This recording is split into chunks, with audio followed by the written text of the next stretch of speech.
오늘 제가 들려드릴 이야기는 조선 팔도를 발칵 뒤집어 놓은 세상에 다시 없을 기막힌 사건이랍니다.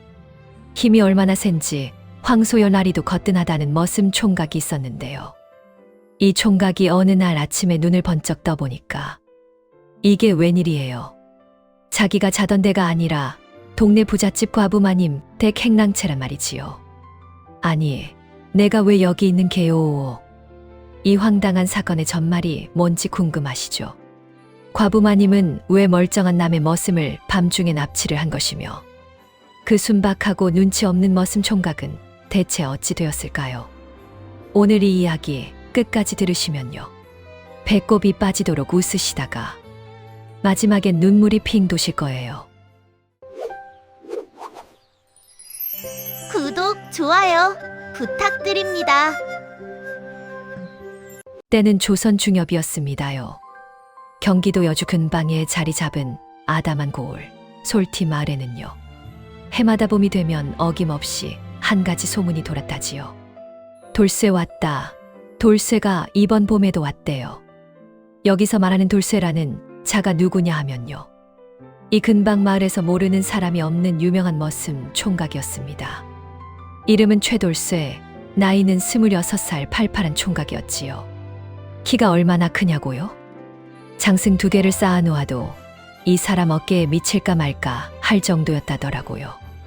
어깨는 소달구지 진바지만 하고 팔뚝은 통나무 굵기였으니까요. 허허, 과장이라고요? 아니랍니다요.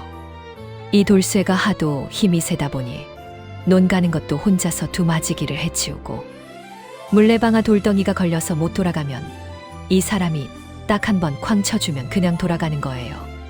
근방 임서방이라는 양반댁 머슴으로 벌써 3해째 일을 하고 있었는데 임서방 어른이 이 돌쇠 하나만 있으면 머슴 10명 몫을 한다 하여 아주 귀하게 여겼다지요. 그런데요, 이 돌쇠가 힘만 세냐 하면 그것도 아니었어요. 얼굴이 훤칠하고 이목구비가 반반하게 생긴 게 양반댁 도련님이라 해도 믿을 만큼 얼굴이 좋았다지요. 허나 딱 한 가지 흠이 있었으니 이 사람이 눈치가 하도 없었거든요. 눈치가 없어도 어찌나 없는지 눈치라는 것을 생전 배워보지 않은 사람처럼 없었으니까요. 마을 사람들이 두루 하는 말이 돌쇠는 착하고 힘 좋고 다 좋은데 눈치만 있었으면 장가를 진작에 갔을 텐데 하고 혀를 차곤 했답니다요. 자, 이제 이 이야기의 또 다른 주인공을 소개해 드려야겠습니다요. 솔티 마을에서 제일 큰 기와집에 사는 분인데요. 성은 윤씨요. 이름은 옥년이라 하였습니다. 윤옥년 마님, 나이는 35살이었지요. 이분이 어찌 과부가 되셨냐 하면요. 20살에 혼례를 올리고 채 10년도 안 되어 지압이 되는 분이 갑자기 열병으로 돌아가셨다지요. 슬하의 자녀도 없이 혼자 남게 된 마님은 넓은 기와집에 논밭이며 곳간이며 모두 물려받아 살림을 꾸려가고 있었답니다요. 겉으로 보기엔 부족함이 없었어요. 살림은 넉넉하고 하녀가 셋의 머슴도 2이나 있었으니까요. 그런데요, 사람이 먹고 사는 것만 해결된다고 다 행복한 것은 아니지 않습니까? 마님은 밤마다 텅 빈 안방에서 홀로 등잔불을 켜놓고 앉아있으면 그 긴 밤이 어찌나 길게만 느껴지던지요. 근데 이 마님이 외모가 어찌나 빼어나냐 하면요. 봄에 핀 복숭아꽃 같다는 말이 딱 맞는 분이셨어요. 하얀 피부에 까만 눈썹, 오뚝한 코에 붉은 입술이 어찌나 고우신지 장에 나가기만 하면 온 장바닥 남정네들이 다 눈을 못 떼고 두리번거렸다지요. 근데 성격이요? 불같이 곱고 날카로웠어요.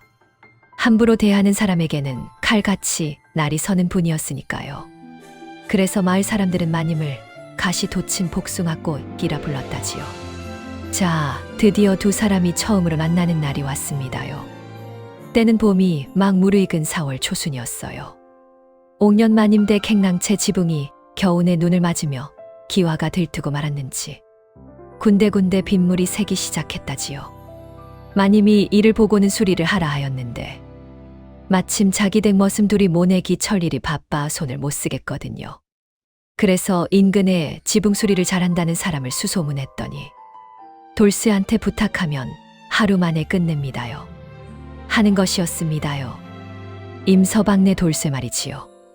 임서방께 허락을 받아 돌쇠가 마님 댁으로 오게 되었는데 아침 일찍부터 지게에 기와장을 한 짐 가득 지고 사뿐사뿐 걸어왔다지요. 지게에 기와장이 얼마나 많이 실렸는지 보통 사람이라면 허리가 두 동강이 날 만큼이었건만 돌쇠는 콧노래를 흥흥 흥얼거리며 가볍게 걸어오더라는 겁니다요. 마님댁 가녀들이 이 모습을 보고는 일제히 입을 쩍 벌렸다지요. 어머나, 세상에 저런 장사가 다 있네. 다리가 통나무 같아요. 통나무 하면서 수군수군 쑥덕거렸습니다요. 돌쇠는 아무것도 모르고 씩씩하게 지붕으로 올라가 기와장을 척척 고치기 시작했어요. 이 사람 손이 어찌나 빠르던지 오전 중에 행랑채 지붕이 다 끝날 것 같더라는 겁니다요. 그런데요, 문제는 여기서 생기고 말았습니다요. 행랑채 지붕에 올라가 뒤쪽 처마 끝을 고치려던 돌쇠가 몸을 너무 앞으로 내밀다가 그만 발을 헛디뎌 버렸거든요. 아이고, 철커덩쾅 하는 소리와 함께 기와장 세 장이 마당 뒤쪽으로 후드득 떨어지고 돌쇠는 처마에 대롱대롱 매달렸다가 겨우 몸을 추스렸지요. 아이고, 큰일 날 뻔했구만. 한숨을 푸으내 쉬며 아래를 내려다보는데요. 그 시각 딱 그 순간이었어요. 마님댁 안채 뒤편 장독대 옆에 둘러쳐진 가림막 안에서 옥년마님이 더운 물로 목욕을 하고 계셨다지 뭡니까요. 뒤늦게 소리를 듣고 고개를 든 마님과 당황해서 아래를 내려다보던 돌쇠의 눈이 딱 마주쳤습니다요. 마님의 비명소리가 하늘을 찔렀습니다요. 돌쇠는 그 소리에 너무 놀라서 그만 손을 놓쳐버리는 바람에 지붕에서 텅 하고 마당으로 굴러 떨어졌어요. 아이고, 내 허리. 엉덩방아를 찐 돌쇠가 끙끙 신음하는 사이 마님은 급히 옷을 걸치고는 얼굴이 새빨개져서 뛰어나왔지요. 이 무례하기 짝이 없는 놈아, 감히 어딜 넘겨다보느냐. 돌쇠는 영문도 모르고 고개를 조아렸지요. 죄송하옵니다요, 마님. 제가 발을 헛디뎌서 일부러 그런 게 아니라. 시끄럽다. 당장 이 자리를 물러가거라. 마님의 성난 목소리가 마을 골목까지 쩌렁쩌렁 울렸습니다요. 돌쇠가 쫓겨난 뒤 마님은 안채에 들어가 혼자 앉아 있었습니다요. 온 얼굴이 아직도 화끈화끈 달아오른 채로 부채질을 해대면서 말이지요. 어디서 온 무례한 놈이람. 세상에 그런 고약한. 그런데요, 마님이 이상하게 느꼈던 것이 있었어요. 화가 났는데 왜 심장이 이리 두근거린 것이냐, 이 말이죠. 마님은 가슴에 손을 얹어 보았습니다요. 쿵쾅, 쿵쾅, 쿵쾅. 이 두근거림이 분노 때문인지 아니면 다른 무엇 때문인지 35해를 살아온 마님도 순간 헷갈렸던 것이랍니다요. 잠시 후 마님의 하녀 중에 제일 연장자인 분이 들어왔습니다요. 이름이 말레인데 이 사람이 마님 곁에서 10년 넘게 함께한 사람이라서 마님 얼굴만 봐도 속을 훤히 들여다보는 눈치 빠른 사람이거든요. 말레가 마님 얼굴을 한번 슬쩍 보더니 씩 입꼬리를 올리면서 이렇게 말했습니다요. 마님, 그 머슴사내 참 잘생겼지요. 그쵸? 마님이 눈을 부릅떴습니다요. 뭐라고? 인연이 감히 주인 앞에서 무슨 소리를. 아이고 마님, 저는 그냥 드리는 말씀이지요. 허허허. 말레는 빠르게 방에서 물러났지만 복도에서 입을 틀어막고 킥킥 웃었다지요. 그날 이후로 옥년마님의 행동이 좀 이상해졌습니다요. 장에 나가면서도 괜히 임서방댁 쪽으로 돌아가고 밭두렁 넘어 저 멀리서 돌쇠가 일하는 모습을 얼핏 보고는 아무것도 아닌 것처럼 고개를 획 돌리고 지나친 거예요. 하녀 말레는 이걸 다 보고 있었죠. 눈이 닳도록 속으로 이분이 제대로 빠지셨구나 하고 생각했지만 입 밖에는 절대 내지 않았답니다요. 혼날 게 뻔하니까요. 그러던 어느 날 마님이 드디어 결심을 하셨습니다요. 그 돌쇠라는 머슴을 우리 집으로 데려와야겠다. 명분은 뭐냐고요? 있었어요. 마님 댁 일이 많으니 머슴을 더 써야겠다. 이거였지요. 말례를 시켜 임서방 댁에 넌지시 말을 전했습니다요. 우리 마님 댁에서 돌쇠를 고용하고 싶다 하는데 임서방님은 어찌 생각하시냐고요. 임서방이 들으시더니 고개를 절레절레 흔들었다지요. 돌쇠는 안 됩니다. 이 집에서 없으면 큰일 나는 사람인데 보낼 수가 없소. 마님이 지실 분이 아니지요. 이번엔 직접 임서방을 찾아가서 품삯을 2배로 드리겠다고 했습니다요. 임서방 어른은 고민하는 표정을 지었어요. 돌쇠한테 직접 물어보시구려. 돌쇠가 가겠다 하면 내가 막을 순 없소이다. 그래서 마님은 돌쇠를 직접 만나기로 했습니다요. 다음 날 아침 마님이 직접 나섰습니다요. 돌쇠가 논두렁에서 일하고 있는데 마님이 하녀를 데리고 나타나니까 돌쇠가 멈추고 고개를 숙였지요. 아이고 마님, 저 지난번에 정말 죄송하였습니다요. 일부러 그런 게. 마님이 손을 들어 막았습니다요. 됐다. 그 얘기는 됐고 오늘 내가 다른 말을 하러 왔다. 마님이 짧게 설명했어요. 너를 우리 집 머슴으로 쓰고 싶다. 품삯은 지금보다 2배를 줄 것이다. 돌쇠가 고개를 갸웃했습니다요. 마님, 저는 임서방님 댁 머슴이라 못 갑니다요. 마님이 눈을 가늘게 떴습니다요. 임서방은 이미 허락했다. 돌쇠가 또 갸웃했어요. 그래도 저는 거기가 좋습니다요. 마님이 이마에 힘줄이 불끈 섰습니다요. 품삯을 3배로 올려주겠다. 돌쇠가 잠깐 생각하더니 그래도 저는 임서방님 댁이 편합니다요. 거기서 이미 3년을 살았거든요. 마님이 꽉 입술을 깨물었지요.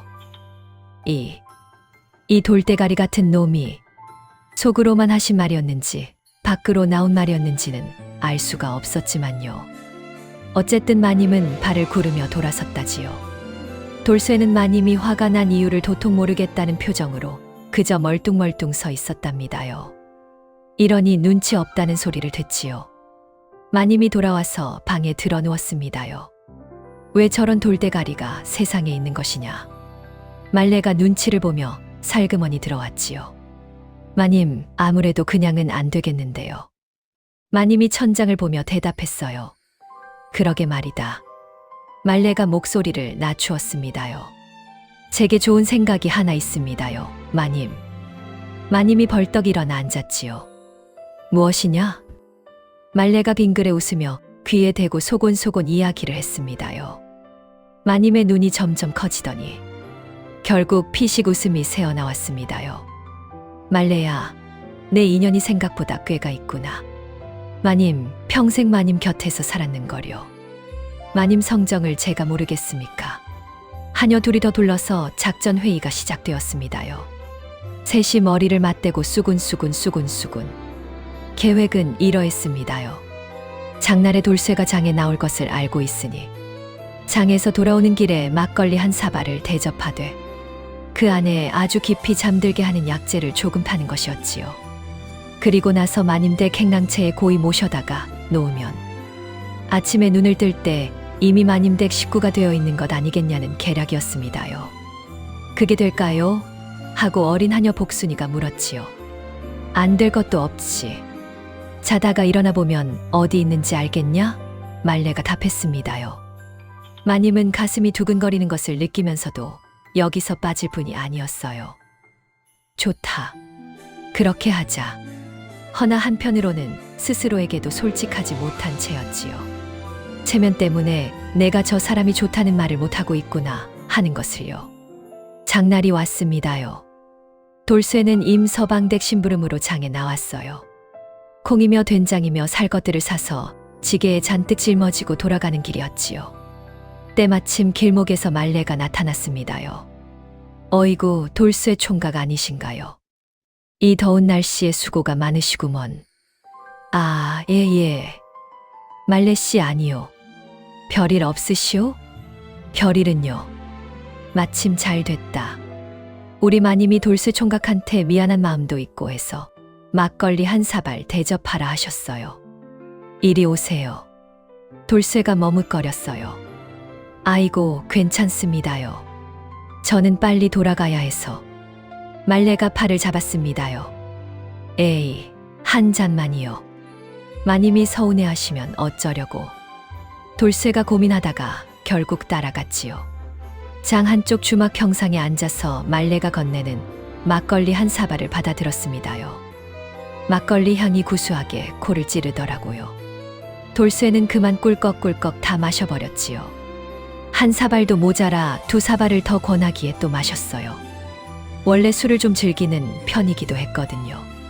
그러더니 얼마 지나지 않아서 돌쇠 눈이 스르르 감기기 시작했습니다요. 아이고, 이상하게 갑자기 졸리네. 어후. 평상 위에 쓰러지듯이 드러눕더니 코를 드르렁드르렁 골기 시작했어요. 말레가 손을 탁 쳤습니다요. 좋았어. 복순아, 어서 지게 가져와. 밤이 깊어지자 말레와 복순이와 또 다른 하녀, 춘섬이가 셋이서 나섰습니다요. 지게 하나를 가져왔는데 거기에 돌쇠를 올려서 지는 것이 계획이었어요. 허나 문제가 생겼지요. 돌쇠가 너무 무거운 것이었습니다요. 셋이 달려들어 지게에 올려놓으려 했는데 이 사람이 얼마나 무겁던지 셋이 힘을 다 합쳐도 엉덩이조차 들리질 않는 거예요. 아이고야, 이 사람이 돌덩이냐? 왜 이리 무거워? 사람이 이렇게 무거우면 어떻게 해요? 어떻게? 쉿, 조용히들 해. 누가 들으면 어쩌려고. 셋이 쩔쩔매면서 결국엔 천도 갖다 묶고 지게의 줄도 얽어서 마치 메주 포대 두 개를 묶어 지듯 돌쇠를 겨우 지게에 얹었습니다요.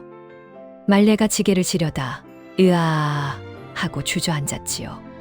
복순이도 아이고 허리야 하며 나가떨어졌고요.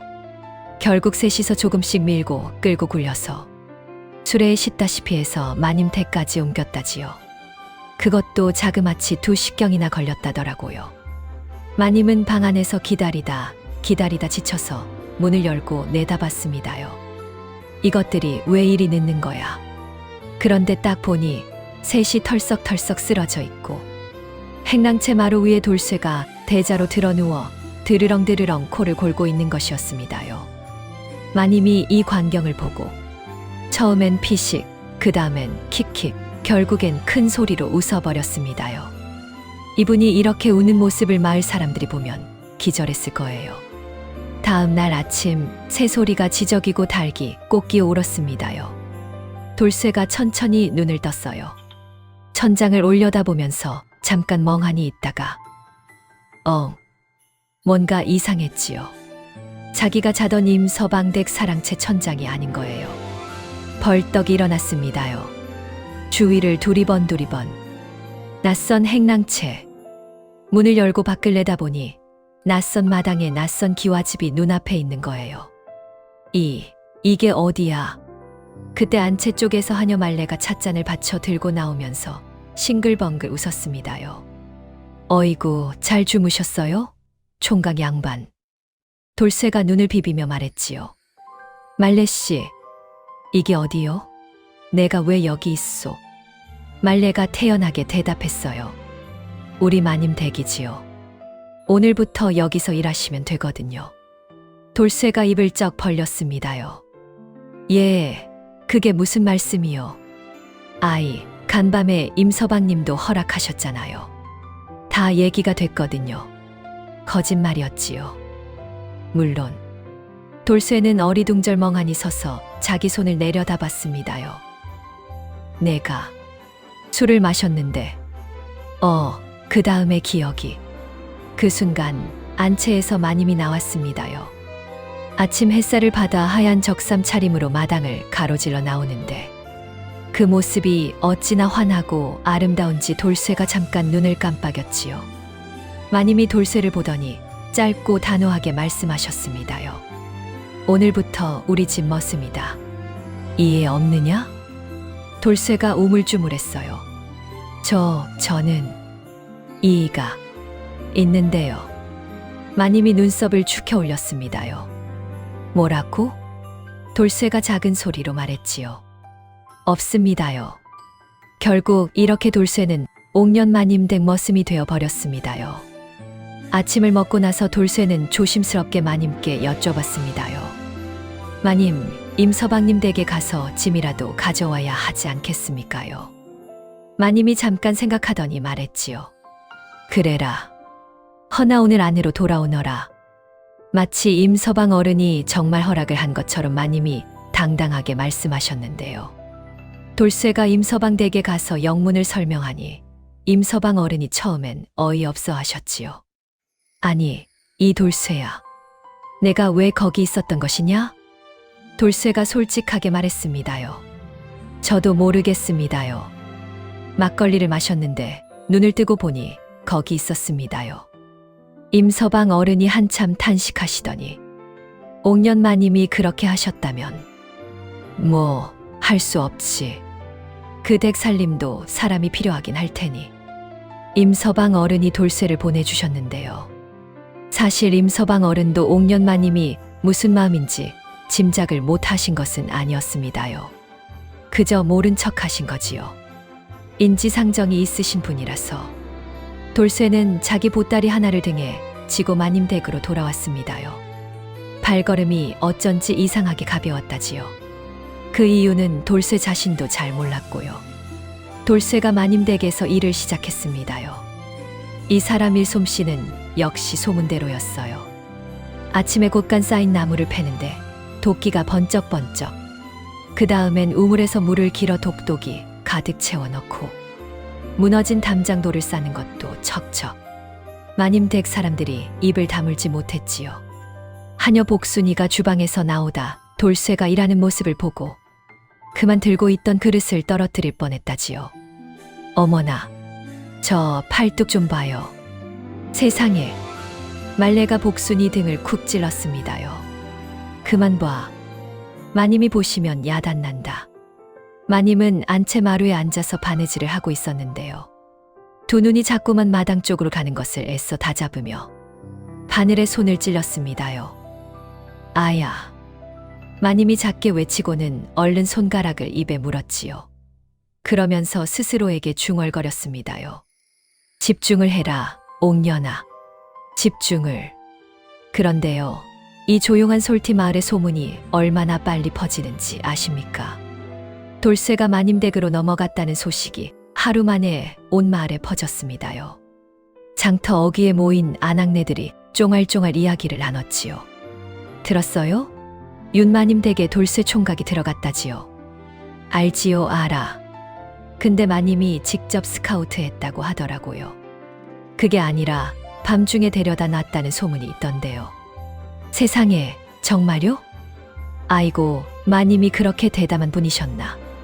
남정네들도 모이면 수군거렸지요. 돌쇠 그 녀석 복이 터졌군. 복이. 과부 마님 댁 머슴이 됐으니 팔자가 폈지.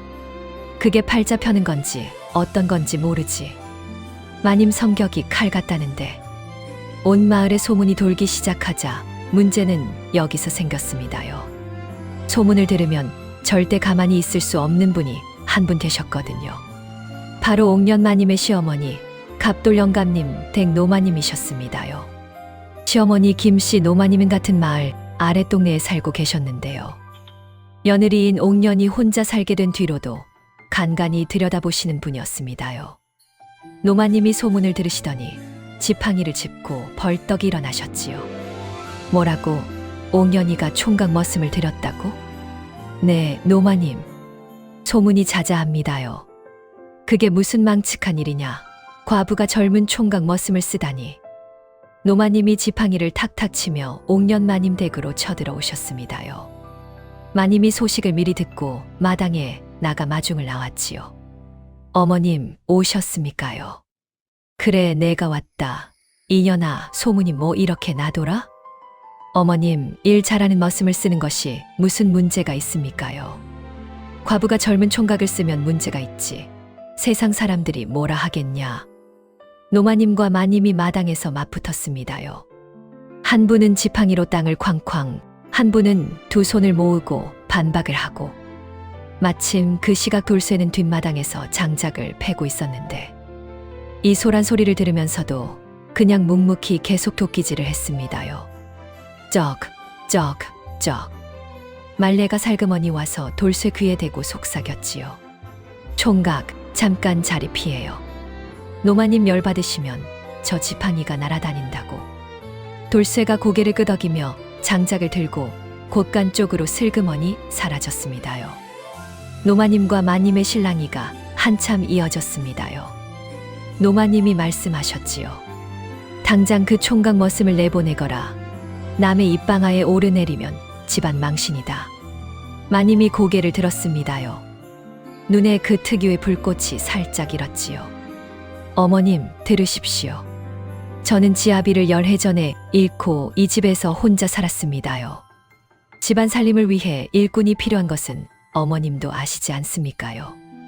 돌쇠는 일을 잘하는 머슴이고 그 이상도 그 이하도 아닙니다요.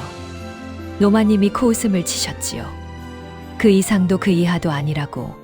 내 얼굴에 홍당무가 떴는데 마님이 얼굴을 확 돌렸습니다요. 어머님, 갑자기 날이 더워서 그렇습니다. 노마님이 한참 며느리 얼굴을 들여다보다가 어디서 나왔는지 모를 한숨을 휴 내쉬셨지요. 옥년아, 내가 외롭다는 거 내가 모르는 줄 아느냐. 허나 체면이라는 것이 있느니라. 그 한마디에 마님이 입을 꾹 다물었습니다요. 잠시 정적이 흘렀지요. 노마님은 결국 두고 보자 한마디를 남기고 돌아가셨습니다요. 돌아가시는 뒷모습이 왜 그리 작아 보이던지요. 마님은 그 자리에 한참 서 있었습니다요. 며칠이 지났습니다요. 돌쇠는 마님 대기를 정말 열심히 했어요. 아침마다 마당 쓸기부터 장작 패기, 논바질, 물 깃기까지 손이 안 가는 데가 없었지요. 그러다 보니 마님과 마주치는 일이 자연스럽게 생겼습니다요. 어느 날 아침 마님이 우물가에서 세수를 하고 있는데 돌쇠가 물독에 물을 채우러 와서 두레박을 내렸지요. 두 사람이 잠시 가까이 섰는데요. 마님이 세수물에 얼굴을 씻다가 돌쇠가 건네주는 수건을 아무 생각 없이 받았다가 돌쇠 손에 자기 손이 닿자마자 흠칫 놀라서 뒤로 물러났습니다요. 돌쇠도 그 순간 뭔가 이상한 것을 느꼈지요. 그러고 나서 며칠간 돌쇠는 마님을 관찰하기 시작했습니다요. 눈치가 없기로 유명한 이 사람이 이제야 뭔가를 알아채기 시작한 것이랍니다요. 마님이 자기가 일하는 쪽으로 창문을 열어두는 것도 봤고요. 자기 밥을 마님이 직접 챙겨주는 일이 많아진 것도 알았지요. 그리고 무엇보다 마님이 자기를 볼 때 눈빛이 다른 것도 알아챘어요. 그날 밤 돌쇠는 행랑채에 혼자 앉아서 달을 올려다봤습니다요. 마님이 혹시 나를 이 남자가 생전 처음으로 얼굴이 붉어졌습니다요. 그런데 이때 이야기를 뒤집어 놓을 회방꾼이 나타났습니다요. 고을 사또의 아들 변씨라는 자였는데요. 이 자가 평소에 옥년 마님의 미모를 탐내고 있었지요. 어떻게든 마님에게 들어붙으려고 몇 번이나 시도했으나 마님이 칼같이 내쳤거든요. 그 변씨가 어느 날 하인을 데리고 마님 댁에 나타났습니다요. 윤 마님 계십니까? 아버님 사또께서 문안을 전하라 하셔서 왔습니다요. 마님이 못마땅한 표정으로 나오셨지요. 변씨가 마당에서 눈을 굴리다가 행랑채 쪽에서 일하는 돌쇠를 보았습니다요. 그 눈빛이 싸늘하게 가라앉았지요. 저 머슴이 누굽니까요? 마님이 담담하게 대답했어요. 우리 집 머슴이다. 변씨가 짓궂게 웃었습니다요. 허허, 과부댁에 저런 건장한 총각 머슴을 쓰시다니 마을 사람들이 말이 많지 않습니까요? 마님이 차갑게 쏘아봤지요. 본인이 할 말이나 하시지 남의 집 사람 걱정은 마시오. 변씨가 쫓겨 돌아가면서 속으로 이를 갈았습니다요. 저 머슴 때문에 마님의 마음이 돌아서지 않은 것이라고 생각한 거지요. 두고 보자. 저 놈을 없애버리면 마님도 외로워질 것이 아니냐. 이 못된 생각이 싹을 틔우기 시작했습니다요. 변씨는 하인을 시켜 마을의 소문을 퍼뜨리기 시작했습니다요. 윤마님 댁 돌쇠라는 머슴이 사실은 행실이 나쁜 자라더라. 전에 다른 마을에서 물건을 훔쳤다는 얘기가 있다던데요. 마님이 속고 계신 것이 아니냐. 터무니없는 거짓말이었지요. 허나 소문이라는 것이 한 번 번지면 불길처럼 퍼지는 법이거든요. 며칠 뒤에는 한술 더 떠서 변씨가 자기 집봇간에서 은자 2냥을 슬쩍 꺼내어 몰래 돌쇠의 보따리 안에 끼워 넣었습니다요. 그리고 나서 관가에 일렀지요. 사또 날이 저 솔티 마을 과부댁 머슴이 우리 집에서 재물을 훔쳤사옵니다. 사또 어른이 이 말을 듣고 포졸을 보냈습니다요. 돌쇠가 보따리를 뒤지던 포졸이 은자를 발견하자 이놈, 내 이것이 무엇이냐? 돌쇠가 눈을 동그랗게 뜨고 말했지요.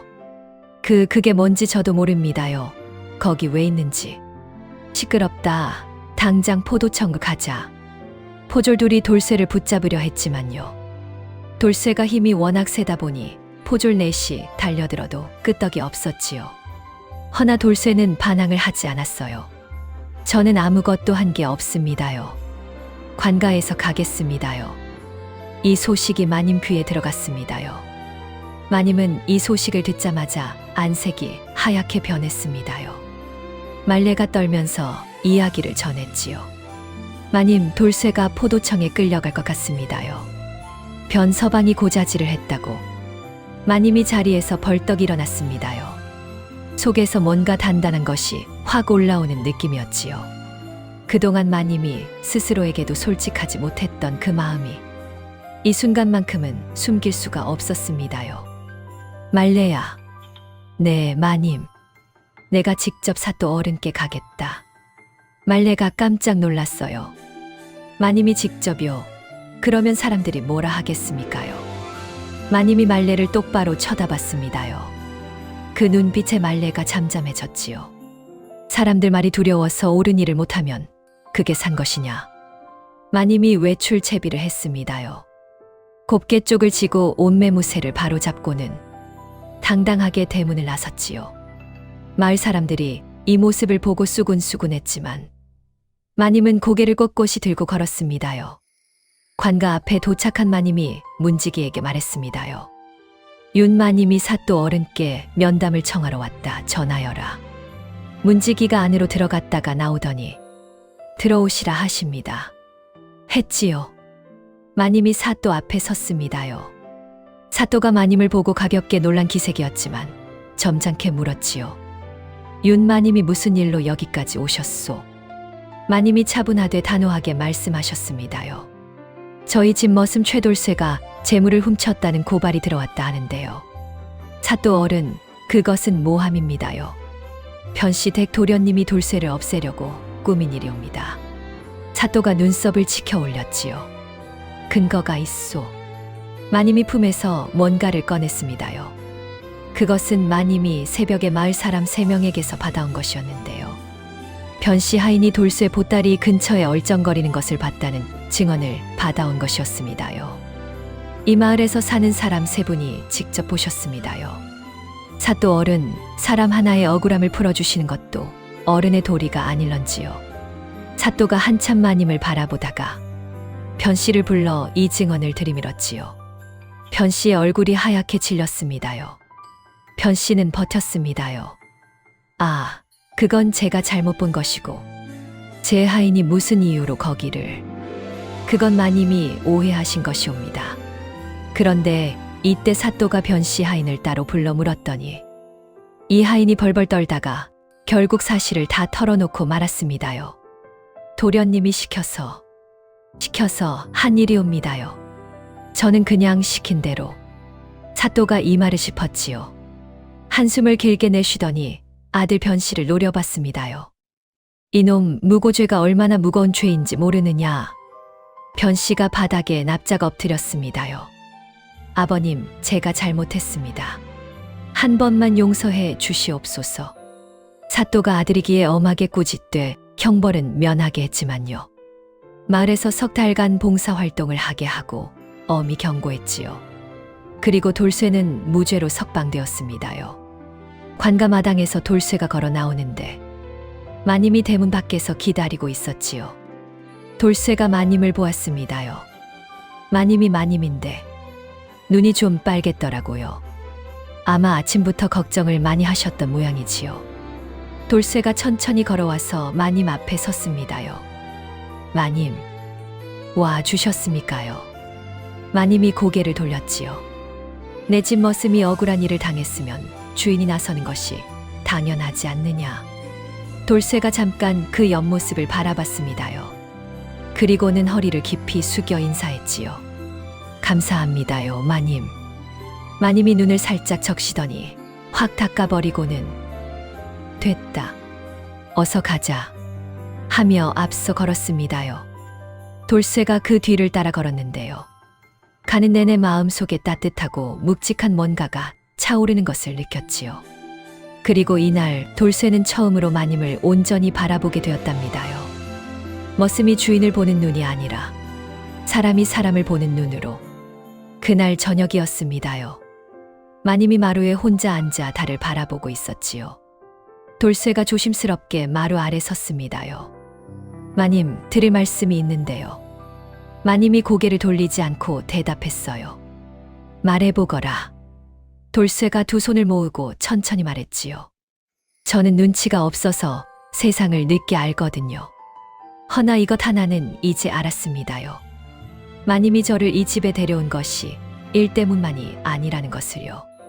마님이 굳었습니다요. 돌쇠가 말을 이었지요. 저는 머슴입니다요. 천한 사람이지요. 마님은 살림도 넉넉하고 가문도 있으신 분이고 제가 감히 어디다 대고 무슨 말을 하겠습니까요. 허나 마님이 오늘 관가에 직접 나서주신 것 저는 잊지 않겠습니다요. 그리고 솔직히 말씀드리면 저도 마님이 마음에 걸립니다요. 마님이 천천히 돌쇠를 바라봤습니다요. 달빛 아래 그 눈이 촉촉하게 빛났지요. 잠깐의 침묵 끝에 마님이 말했습니다요. 어리석은 놈, 그 말을 지금 해야 하느냐. 그리고는 피식 웃어버렸지요. 돌쇠도 뭔가 얼결에 웃음이 터졌습니다요. 두 사람이 달밤의 마루를 사이에 두고 처음으로 함께 웃었습니다요. 다음 날 노마님이 다시 오셨습니다요. 이번엔 지팡이를 덜 쾅쾅 치셨어요. 조용히 안채로 들어오셔서 마님과 마주 앉으셨지요. 옥년아. 예, 어머님. 그 돌쇠라는 총각이 관가에서 풀려났다고? 예. 내가 직접 나서서 구했다는 말을 들었다. 노마님이 잠시 말이 없으셨습니다요. 그러다 힘없이 말씀하셨지요. 내가 너더러 체면을 차리라 했는데 체면보다 사람이 먼저라는 걸 내 잊고 있었구나. 마님이 노마님 손을 잡았습니다요. 어머님. 노마님이 눈가를 닦으셨지요. 내가 외로웠을 것이다. 내가 더 자주 왔어야 했는데. 이 한마디에 마님도 눈물이 핑 돌았지요. 노마님이 일어나시면서 낮은 목소리로 말씀하셨습니다요. 그 돌쇠라는 총각. 사람 됨됨이는 어떻더냐? 마님이 살며시 웃었어요. 눈치는 좀 없사옵니다만 착하고 믿을 수 있는 사람이옵니다. 노마님이 크게 웃으셨지요. 착하고 믿을 수 있으면 됐지. 눈치는 가르치면 되느니라. 두 사람 사이에 뭔가 달라진 것이 있다는 걸 마을 사람들도 느꼈습니다요. 돌쇠가 마님 댁 우물가에서 물을 깃는데 마님이 직접 나와 옆에서 이런저런 말을 건네는 모습이 보였거든요. 장터 안악들이 눈이 빠지게 봤지요. 어머, 마님이 직접 나와서 머슴이랑 이야기를 하네? 그게 그냥 이야기겠어요? 아닌 것 같은데. 근데 참, 저 돌쇠가 진짜 잘생겼어요. 마님 눈이 있네. 그러게요. 나도 솔직히 인정해요. 허허. 남정네들 중에서는 돌쇠 편을 들어주는 이들이 많았습니다요.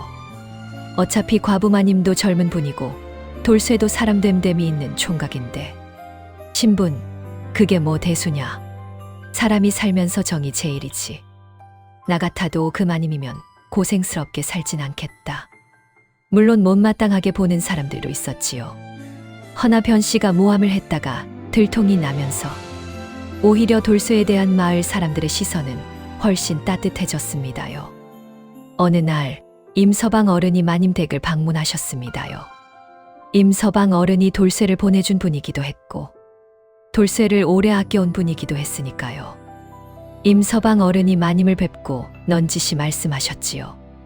마님, 돌쇠는 제가 3년을 가까이서 봐왔는데 착하고 성실하고 남한테 해를 끼친 적이 없는 사람이 오이다. 신분이 낮은 것이 흠이라면 흠이겠으나 마님이 말을 받았습니다요. 신분이 낮아도 사람이 귀한 것이지요. 임서방님. 임서방 어른이 빙그레 웃으셨지요. 마님 생각이 그러하다면야 혼례를 서둘러 보시지요. 소문이 이미 다 났으니 이제 이름을 올바로 세우는 것이 더 당당한 일이 아니겠습니까요. 마님이 잠시 생각에 잠겼다가 천천히 고개를 끄덕이셨습니다요. 그날 저녁에 마님이 돌쇠를 불렀지요. 돌쇠야. 예, 마님. 임서방 어른이 다녀가셨다. 예, 뵈었습니다요. 혼례 이야기를 하셨다. 돌쇠가 굳었습니다요. 마님이 돌쇠를 봤어요. 돌쇠도 마님을 봤지요. 긴 침묵 끝에 돌쇠가 말했습니다요. 마님이 원하신다면 저는 두 손 들고 따르겠습니다요. 마님이 쿡 웃었지요. 두 손을 드는 게 무슨 항복이냐. 이 돌머리 같은 것이. 마님이 노마님께 혼례 이야기를 드렸습니다요. 노마님이 처음엔 눈을 동그랗게 뜨셨지만 그 다음엔 긴 한숨을 쉬시더니 옥년아, 네가 행복하다면 내가 더 할 말이 없느니라 하셨지요. 마을 사람들한테도 소문이 확 퍼졌습니다요. 윤마님이 돌쇠 총각이랑 혼례를 올린다고. 세상에, 진짜로.